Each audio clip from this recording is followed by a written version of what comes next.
Last Christmas on this channel, I attempted a very interesting challenge run during a special Christmas themed stream. I wanted to see if in a single 12-hour stream I could beat FE6, FE7, and FE8 in a row using only the Christmas Cavaliers in all 3 games, so a pretty lofty goal. So in today's video, to keep in line with the holiday theme and Christmas being only a few days away, I'm making this special video to talk about the run itself and at the same time wish you all happy holidays and also talk about this year's very special Christmas theme stream I'm going to be doing in a couple of days. But I'll get to that in details at the end of the video because it's somewhat related to what we're going to be talking about in this current video you're watching. First of all, for those who are not aware of general Fire Emblem jargon, when I say the Christmas Cavaliers, I mean the pair of early Cavaliers you get in most games, which are colored green and red respectively, hence the archetype being commonly referred to as the Christmas Cavaliers. So the pairs of Lance and Alan in FE6, Kent and Sane in FE7, and Kyle and Ford in FE8. I wanted to figure out if it would be possible to play each game in a row with only those Cav and, well, beat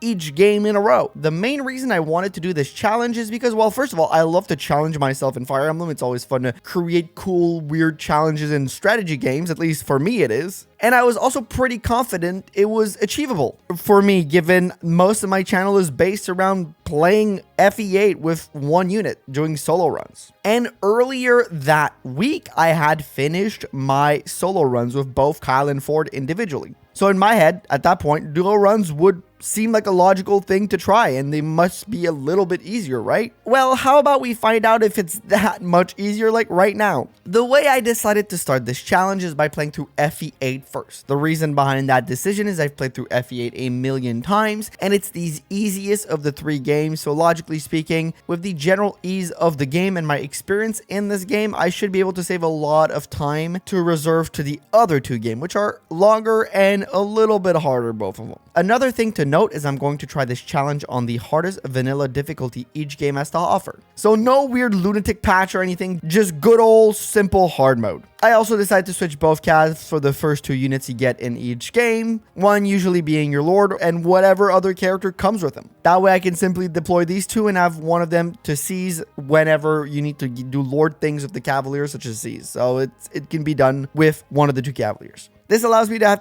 not have to babysit any Lord units throughout this whole process, making it a lot easier for me. And there are no real other rules. I don't put myself a healing item limit or anything else. Just that is enough of a challenge, I find. And I'm not gonna lie, FE8 was almost irrelevant as a challenge. The first part was very easy to get through, so I won't focus too much on it in this video. I'll just get through the basics of it, since I think the FE7 leg of the race is so much more interesting and challenging. But quickly, here are some highlights and observations I made from playing FE8 with a duo run instead of a solo run for those who have watched my solo runs before.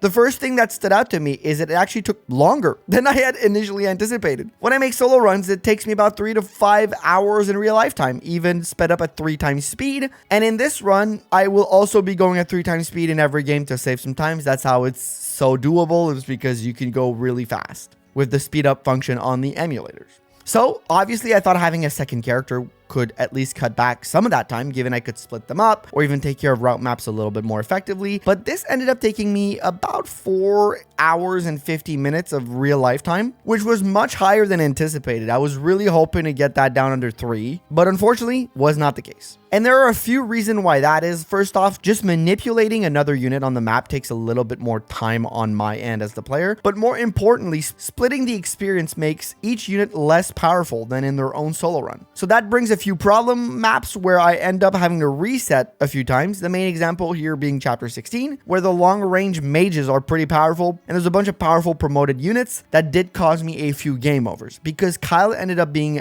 behind Ford in levels. So his stats were not up to par if he was out of range of his support partner, because yes, of course, I supported both characters together to give them an A rank for the extra boon that can bring to make the runs easier. Something else I didn't do at first was turn off animations, which I should have done. But if you've watched my channel before, you know I tend to hate having animation turned off, as I feel like animations are one of the facets that makes Fire Emblem unique, especially the GBA games. And they tend to bring a lot more charm to the videos. It's visually more pleasing for you all to watch, I find. Turning them off tends to make the game look a little soulless in my opinion, but from a usefulness perspective, it does help save and cut down on a lot of time. So halfway through the FE8 run, I realized that and I will turn off the animations, just to make sure we can get to the other games in this challenge. Other than that, the rest of the run really isn't significant. FE8 is generally an easy game, even on hard. But if you want a more in-depth look at this part of the run in particular, you can always watch my video where I solo FE8 with Kyle and Ford respectively, and even the Demon King at the end, because I have 2 super effective weapons. I can just kind of stack on him and kill him. It's really not that tough at the end. So we do it slowly, but we do it very easily, that is. So we'll move on right away to FE7, as this is the part of the challenge where things do get really interesting and really the main reason I'm doing this video today. So if you've watched the stream last year, you know where this is probably going, because FE7 was a whole challenge, chat. And there are a few reasons why FE7 ended up being harder than FE8. First off, I'm playing Hector Hard Mode, which is the hardest difficulty available in FE7. And Hector Hard Mode offers a significantly harder challenge than anything FE8 can throw at you. We also skip Lin mode here to save on time. I decided to only consider going through Hector Hard Mode, and it's also because transferring the calves from one mode to the other through FE Builder can be a little bit of a time constraint, just in real life time, since I only had a 12-hour window to do this. I didn't want to do that extra manipulation. And there are other reasons why this was harder, but we'll get to them as we go through the video. So the first map has started playing in the background as you've been watching this, and I'll let me from the past break it down as I was doing it along as I was doing the run, because I had actually practiced this map a few times beforehand, because you kind of need a specific strategy to succeed in this format. This map is very much designed around you having a lord with axes and a super effective weapon for the boss. So it's a little harder with the 2 calves. So here it is, me from the past, just kind of bringing it down. Also, you need to put all your eggs in one basket early on. That basket being Sane because of the higher damage. If you don't give as much levels to Sane early on as possible, Sane will fall a little short. You want to build the support too early on. You bring Kent over here because this thief's AI is based around opening doors. So you want to let him open the doors, but you can kind of cheese him. So you wait an extra turn, you let him open the door, and then you come here with Kent and you kill him. You get the red gem in turn. So that's the big strategy for this part.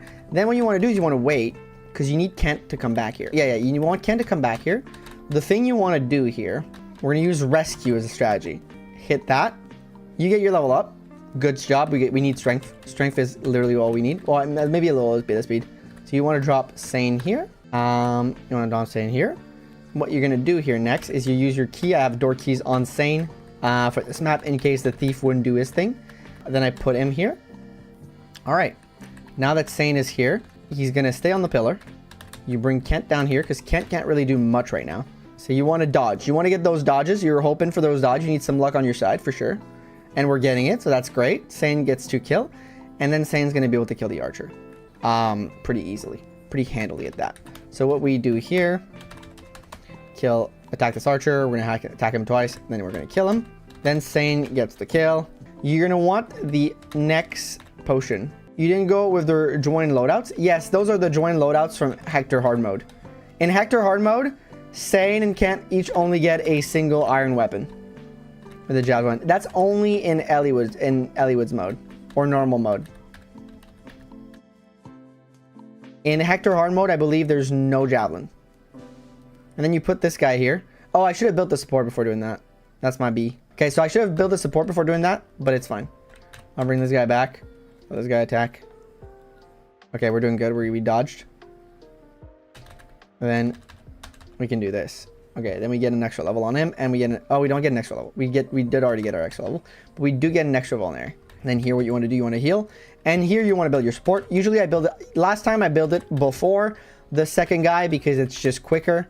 Support, there it is. Sane does 4 damage, 5 damage actually. It's great, even better. Okay, now he's gonna get attacked. He did dodge wires 1 attack. Now here what you do is you do item, you do your vulnerary, and you're just trying to like survive him. And here we can kill him with Sane. There we go. That's how you finish the first map.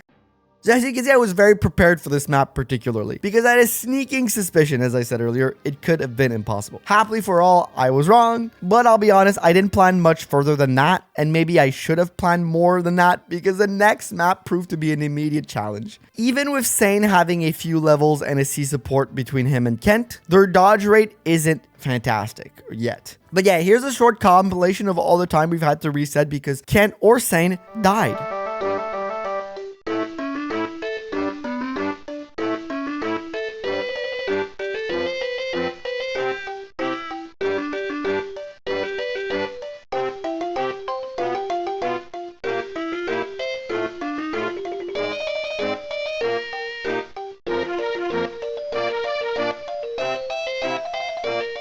So yeah, the strategy here is somewhat based a little on luck. First of all, you want to trade everything from Oswin and Sarah to your two calves. You want to conserve as much money as possible since FE7 funds aren't as readily available as in FE8, especially in the early game. So anything you can sell or any weapon you don't have to buy is a penny saved and you'll need all that cash. And then you kind of want to use them both as bait. Sarah and Oswin, that is. The other part requires killing the few units near the shop, as you want to rush both calves down there as quickly as possible for 3 reasons. First, to take advantage of the shops and stock up on vulneraries and weapons. Second, to save Elliowood, as he is a game over condition, so you have Marcus hold him and stand in the corner. Also, keeping Marcus alive isn't bad here per se, and I'll tell you why when we talk about the next map. The final reason is you have more favorable terrain down there with the forts and such, so you kind of want to be there. It's a little bit easier to defend and play around.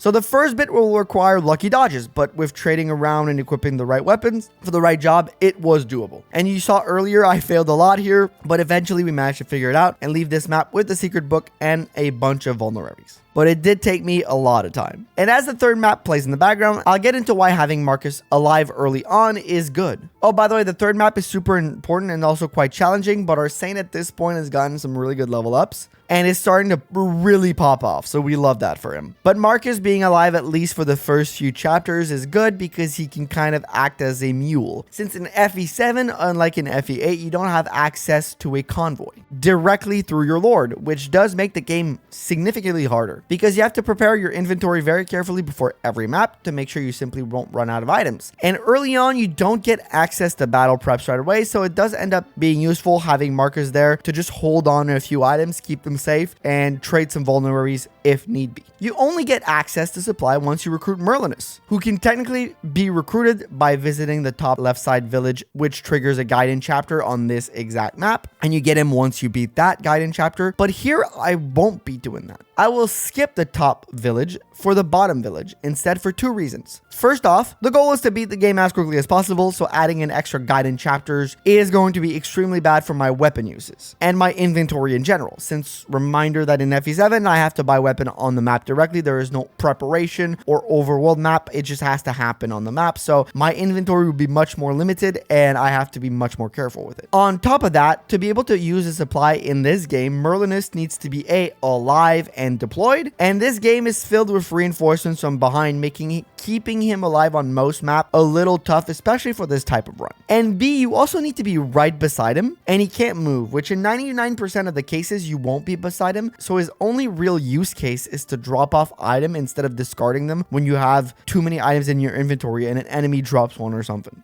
So you'll be on the map on average 5 to 8 turns, and realistically, so the supply in this game is arguably way weaker than an FE8 and a lot harder to use effectively. The other thing is he technically joins at the start of chapter 17 if you don't recruit him early on, so you do get your supply at some point just a little later, and early on I don't necessarily need it that bad. So here the mine from the bottom village becomes much more useful. And I'll get to why mines are important in this run specifically a little bit later. But some of y'all might already know what I'm hinting at here. So we'll beat chapter 13 and 14 right after this. You can see that the run after a few maps starts to somewhat simplifying itself. And this little moment where I'm surrounded here and Kent and Sane go absolutely crazy is the best example of it.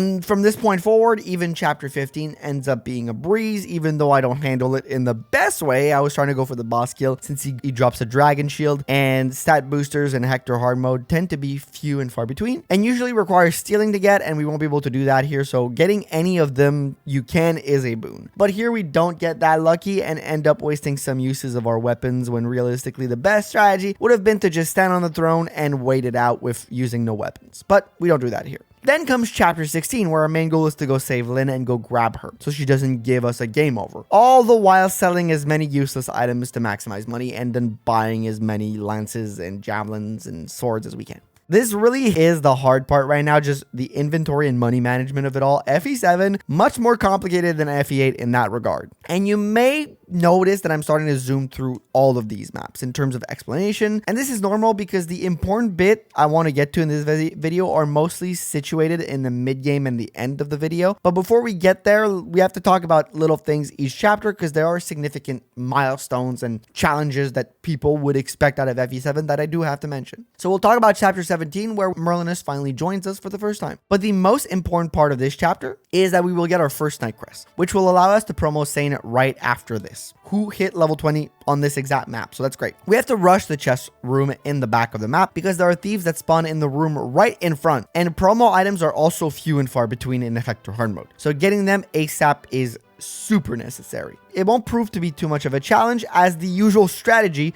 to get that night crest in normal runs is just to rush in with Marcus. Here we can rush in with basically 2 Marcus because they're pretty well leveled at this point and are doing pretty good. So at the end of the day, it's very easy. We also managed to keep one of the green units alive, not to get the Gaiden, even though that could be nice. We want to avoid those, as I said earlier, to avoid using weapons if we can. No, it's to get an extra mine, just in case we need it, and I'll explain why later again on the mine. Next up will be chapter 18, where we'll do 2 important things. Finally, we'll stock up on more weapons because there's a shop on the ship, and we were starting to get low on items and funds since we've just had our convoy to drop stuff in. And the great thing is it's right near the start of the map, so it's a great opportunity to just stock up and send it out to Merlinus before he eventually gets KO'd by the Pegasus Knights that will just attack him and very easily dispatch of him. So having that close shop allows us to easily take care of our inventory and just get a bunch of weapon for the Dread Isles, which have no shops. So we have to be very careful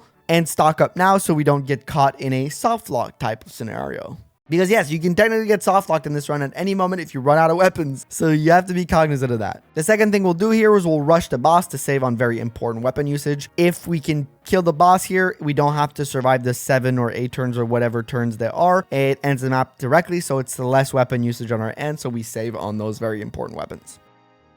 Chapter 19 will be the same. We will be rushing the boss down. I finally used my skill book on my promoted Sane to give him the extra hit he will need, especially considering we have to fight UI on a forest tile. So on this map, we want to get that hit rate. He can be a tough boss, but here using the horse layer we got from killing Eric on chapter 14. Lucky for us, our hit rate is good enough with the supports and with the extra skill to kill UI and take care of him quickly. And then we'll move on to Dragon Gate, which is chapter 20. We'll take a little bit more time on this one because it can be very tricky to get through. It will once again most likely require rushing down the boss. Most of FE7 requires rushing down the boss. There isn't a ton of route maps on this game, which I appreciate because I don't like route maps. I don't think it's a fun objective most of the time. So C's and killing a boss is always a lot of fun.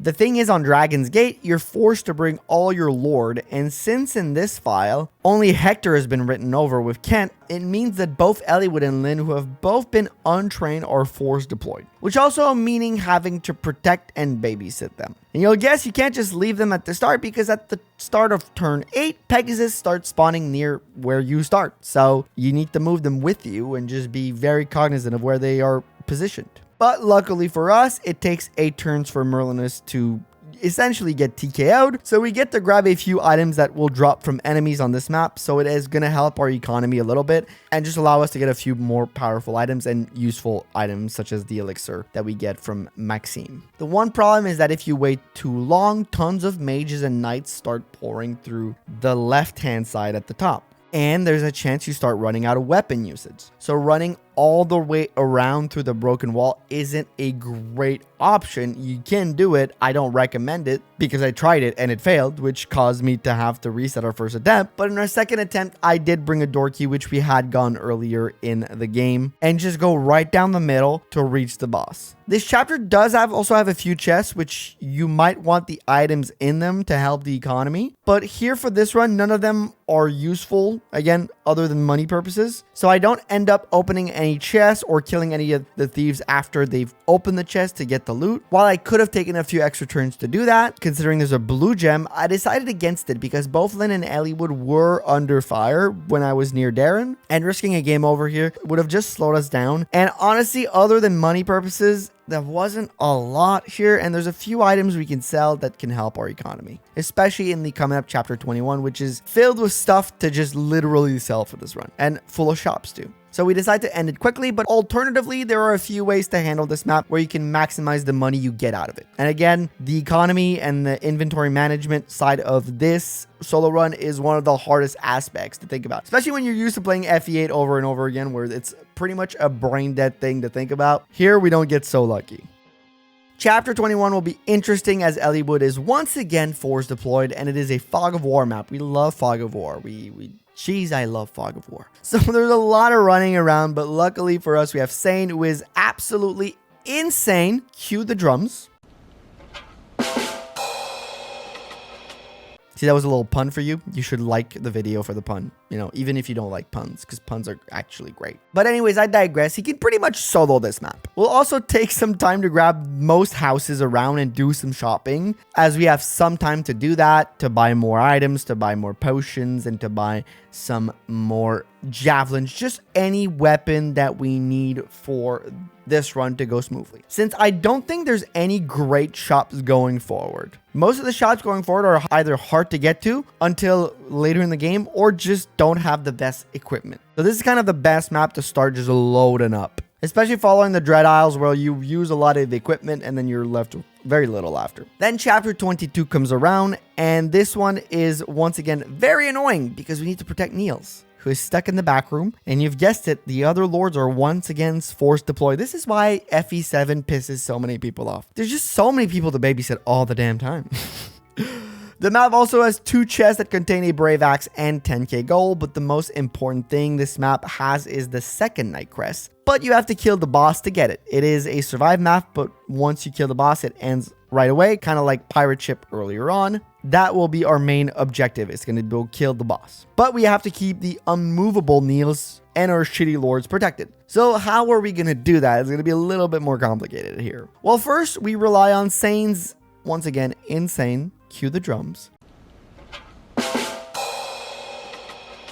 Stats to keep us alive. Second, we use Isadora, who is a force deploy on this map. You have to bring her. First, you dump her inventory in the convoy because it's all items Kent and Sane will love having. But following that, she'll help Kent block up the 2-pile path to Niels, so they'll stand side by side and just block it off. Next up, we make sure Sane doesn't die, because even if he's really good, Hector hard mode enemy units are no joke. And then we'll also take a minute to recruit Heath here. For his weapons, of course, but also the extra mine. We like the mines, and again, I'll get to it in a few minutes. And then he'll happily join the little blockade we have going on. And I'll leave you all with me from the past for the rest of this map, as I don't think I could do proper justice to this moment. Now, we gotta make it to Eubens. Avoid the cluster. Yeah, I'm gonna try to go around from the right side. I'm not gonna build through the middle. I'm gonna try to go through the right. You guys build a wall, form a formation. Put him on this. Go back here. Meat shields. Yeah, just to buy time. Sane's gotta do everything on his own. Like a mad lad. Like the mad lad he is. It's okay. Dora, that's fine. Okay. Oh god, she's crazy! Guys, this Dora's insane! Oh, let's go, ref! Okay, this is doable. I believe. Guys, I believe in the heart of the cards. Sane just gotta get to it. My brother's just gotta get to it. Oh, he's gonna do it. Oh shit, he's gonna do it. Oh, Isadora! Isadora! Guys!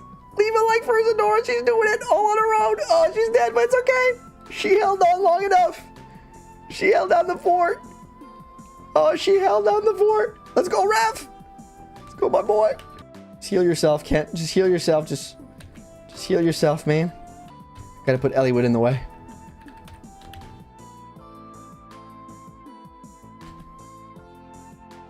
Okay, one more turn. One more turn. Oh, God. It's crazy. It's crazy. Oh, Heath. Oh, my Heath.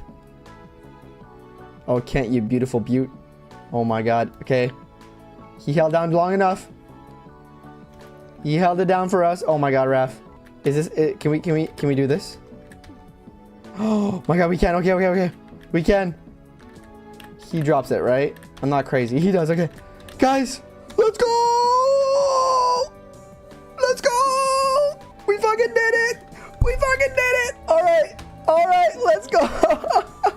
The fact that I did this in one try, it's probably 100% luck, but I'm really proud of myself. So we get to continue, and honestly, all these FE7 maps have a challenge in their own way and offer so much more complexity than FE8, where in my solo run videos, I tend to skip a lot of maps or just kind of glaze over them. These maps are a little tougher here, just much higher level of challenge generally. The next map is the Fog of War Desert map that I hate so much, and I think a lot of people hate that map. Lots of hated map in FE7, I find. Because you actually have a chance to get a game over thanks to Pent often just dying here, but he can be good enough to take care of himself more often than not, to be fair. Luckily, we get one of those times where he is good enough to take care of himself, and he'll do a lot of work. We don't have to protect any lords anymore for a while, so we're happy to be back for our 2 calves here. There is a bunch of treasures hidden on this map, as there usually is in Fire Emblem and desert maps. It's kind of like a theme, but we get none of them. Not because I didn't want them. I kind of wanted them for the economy, and like the body ring would have been great, like just really great, especially considering that for the last map, I need one of my paladins to have their axe at S rank for the S rank axe you get in the last map. So getting that body ring so that they don't get slowed down by it would just be great, but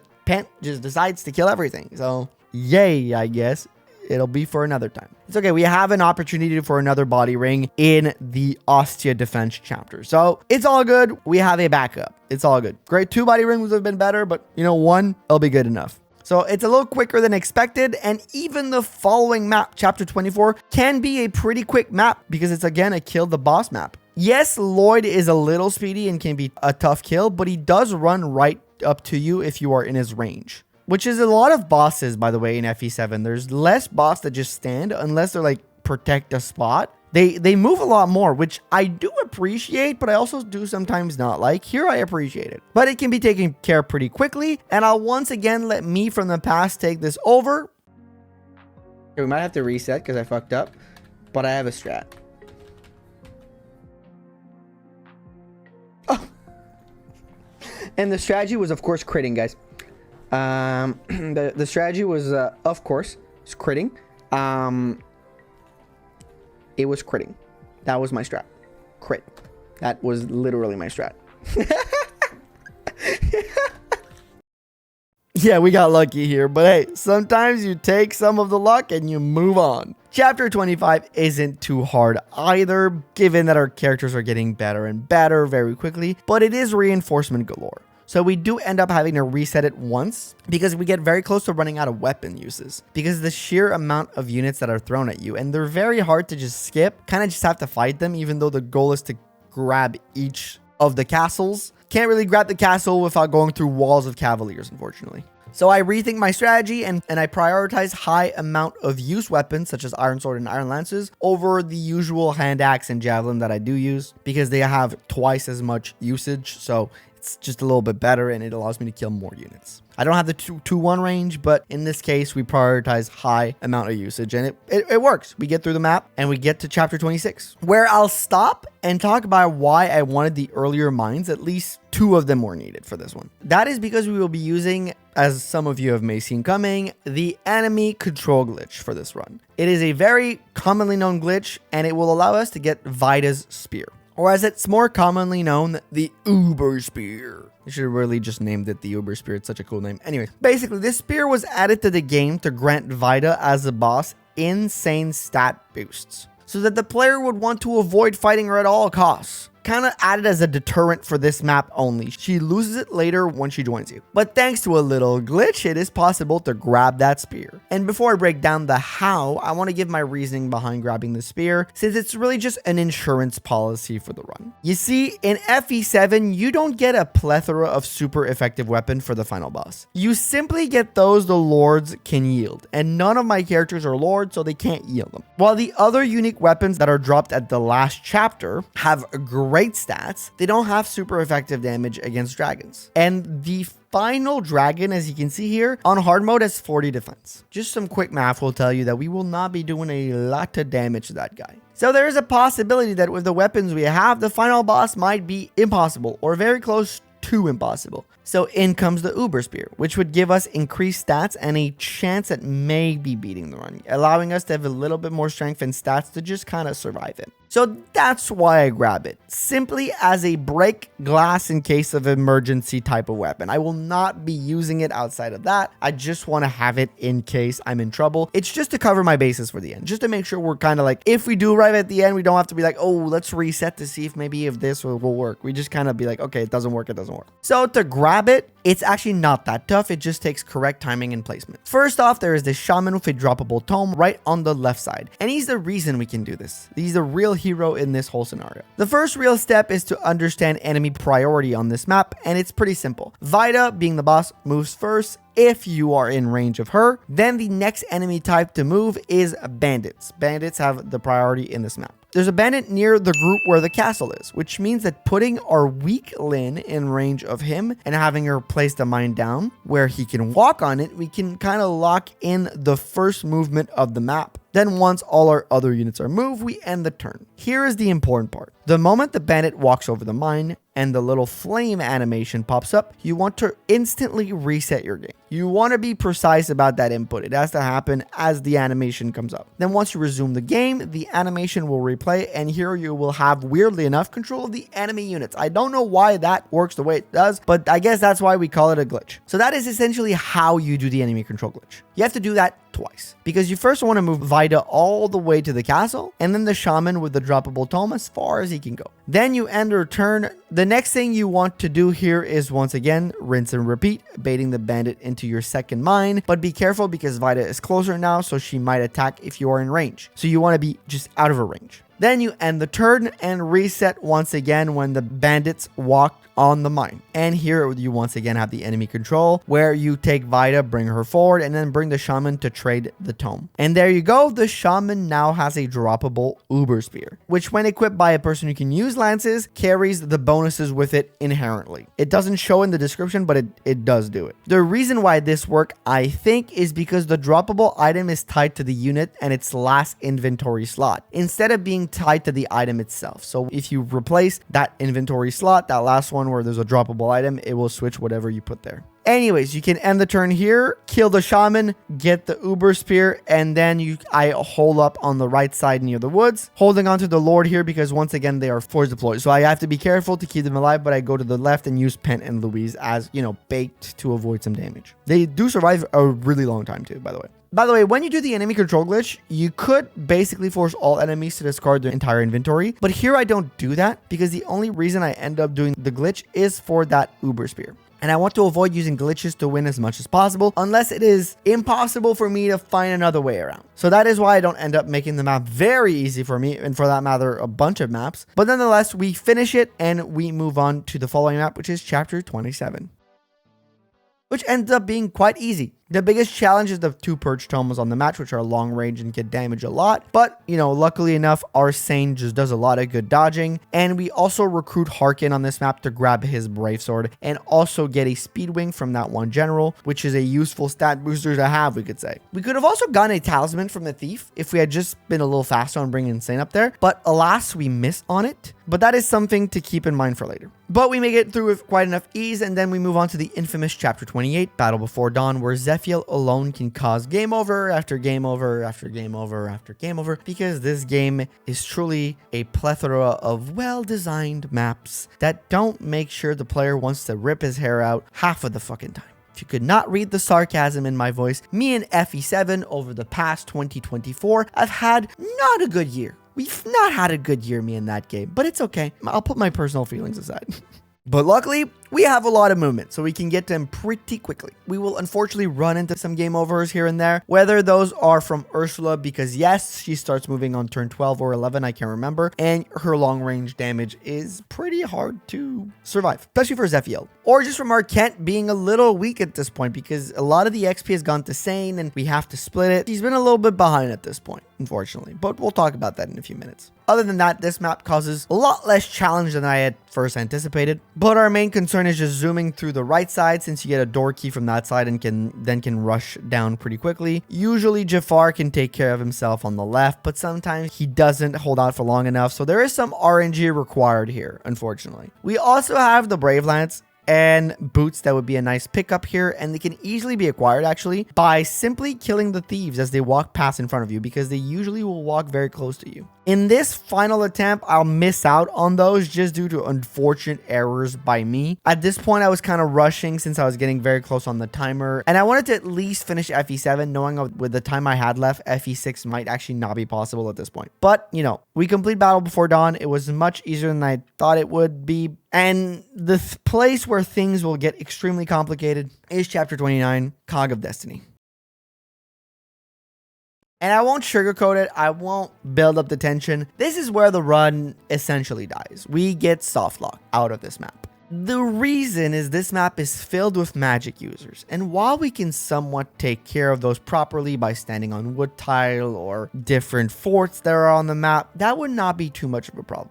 But we have to face 2 long-range sleep staff users and 1 long-range berserk users on this map. And because the res, while not being horrible, especially Sane has like an okay enough res, the hit rates are too high on those. So we keep getting put to sleep, we keep getting berserk, and I spent nearly an hour on this map alone, trying to all sorts of strategy, from going to the left to rush to the shops to maybe get to the shops and get some pure waters or whatever there might be in there. But, you know, when we go to the left, we get put to sleep because there's 2 sleep staffs over there. Going through the middle, there's a bunch of long range spells, and then we can get hit by either the berserk or the sleep, and that doesn't work. Going through the right, even with the 2 forts on the right side, we get berserked, and if Sane gets berserked, then it's the end for Kent. Generally, because Kent is much weaker than Sane at this point. And if it's only the long range spells, we may be able to play for luck, but the sheer amount of powerful magic users that show up as reinforcement is actually quite insane. The closest we get to beating this map, by the way, is starting by waiting out 100 turns at the start of the map. And the reason behind that is that reinforcements on this map are triggered by zones, but if you don't go over those zones, the reinforcements will not be triggered. And if you do go over 100 turns, all the reinforcements in the game turn off for some reason. I guess it's a coding thing with Fire Emblem on Game Boy. I don't know what it is, but somebody can explain to me in the comments. And in an attempt where we do that, we also managed to get Sane all the way up, and he does get hit by Berserk, because he does have the lowest chance to be hit by Berserk with, I believe, around 59%. But he still gets hit. However, it's not much of a problem because he can kind of survive. The chances that he gets hit are kind of middling for some, but generally he can survive on his own, even Berserked, because sometimes he'll get lucky enough and just stand on a fort or something. But once you pass a certain threshold, other enemies start moving forward, and then Kent gets in trouble. And that seems to be generally our main problem with this map. While our level 18 Sane is insane, cue the funny drums, and doing a lot, pretty much everything, our level 9 Kent is less insane, cue the sad horn. And he's just a straight up liability. The reduced experience of Hector hard mode, because yes, in Hector hard mode you get less experience per kill, really makes it hard for us to split the experience and have 2 strong Cavaliers to get through the final maps. This map causes us trouble, and after an hour of trying, really nothing seems to work. Even when we get close to something, there just is an inherent luck-based component to it that feels like it's close to winning the lottery to just get through it. But is this map impossible, you may ask? It must be, since we failed the run and ended the stream and I've never gone back to it. Well, theoretically, it might be possible, but I'd have to test it out more. Not in our current state with the current unit we have, but there's a lot of adjustments we could have done throughout the run. There is a lot of things that were not done the most efficiently, that's for sure. But I do believe we have other ways to make it work. See, last year, my stream, by the time we had gone there with the 1 hour, was wrapping up. We were about 11 hours into the stream when we got to this point. But while we were playing, we got a tons of suggestions from the chat that helped me theory craft as we went and did help us make progress on the map slowly, but just even a little bit of progress. And I've been keeping a lot of those in my back pocket for a year now. This is why we get to the main point of this video. Yes, it's to show a failed run because I do think showing failed runs is important and it can also be fun and we can all learn from it. But it's also to tell you what my Christmas theme stream will be this year. And I will be trying this challenge again. Well, not exactly this challenge, but this year on Sunday, December 22nd, I will go live on this YouTube channel right here, so hit sub if you haven't, to try FE7 with only the Christmas Cavalier for a special Christmas stream. I'll be live for 12 hours from 9 a.m. to 9 a.m. EST, or until we make the run happen. The challenge exactly will be to beat Fire Emblem 7 with the Christmas Cavaliers. Keep that in mind. We will be trying anything until we manage to clear it. If that means dropping the difficulty at some point, it will mean that, but we will try it first at Hector Hard mode for sure. That's for sure. We're not going to change that at first, but my goal is to beat it with the Christmas Cavalier because it has not been sitting right with me for a year now. I have been seething, okay? Not because I think I'm a great Fire Emblem player. I don't actually think I'm that good. I think I just get lucky most of the time. But I am a stubborn person who does not like to fail at something. I am a big pig-headed, so I will run myself at that wall until I finish it. And this is the perfect time to do it. It's the holiday season. It's the perfect time to do it. And there are many things we didn't try last year. I missed out on a talisman, as I said earlier. We forgot to buy pure waters before this map, which in hindsight, stupid, but I had not studied this map to be fair. And maybe finding a way to not have a stat screwed Kent would help. I don't exactly know what will work, but I know that I have multiple different setups that I will try to see if it's possible. The main one that is going to be the main adjustment that I'm going to do is I'm going to go through Lynn hard mode beforehand. I will do it with a solo Kent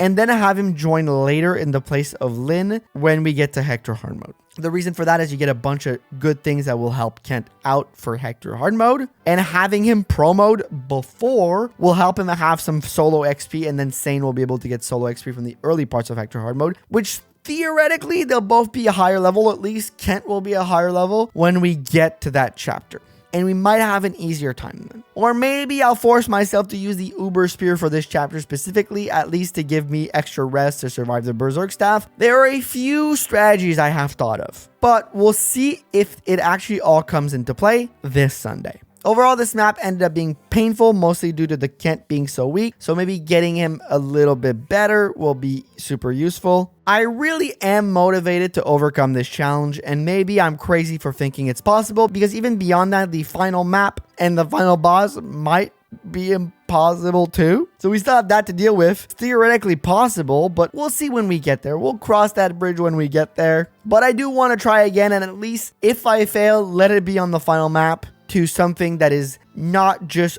being unlucky, but simply just not having the stats to make it.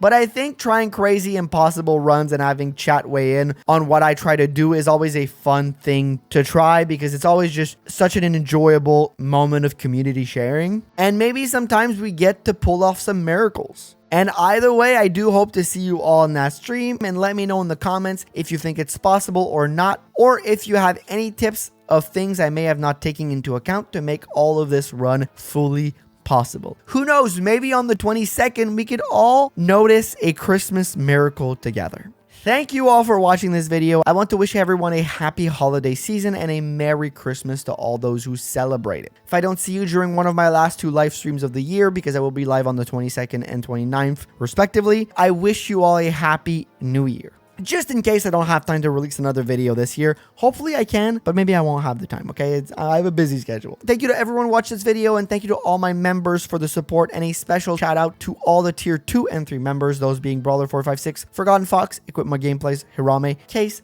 Iron Wolf, Rogue Arcadia, No, Storm Eagle CH, and Oliver Nix. If you too want to become a member, check out the join button below and get yourself a cute little membership. Hopefully you all enjoyed this video. Don't forget to like the video. See you all on Sunday, and bye-bye, y'all.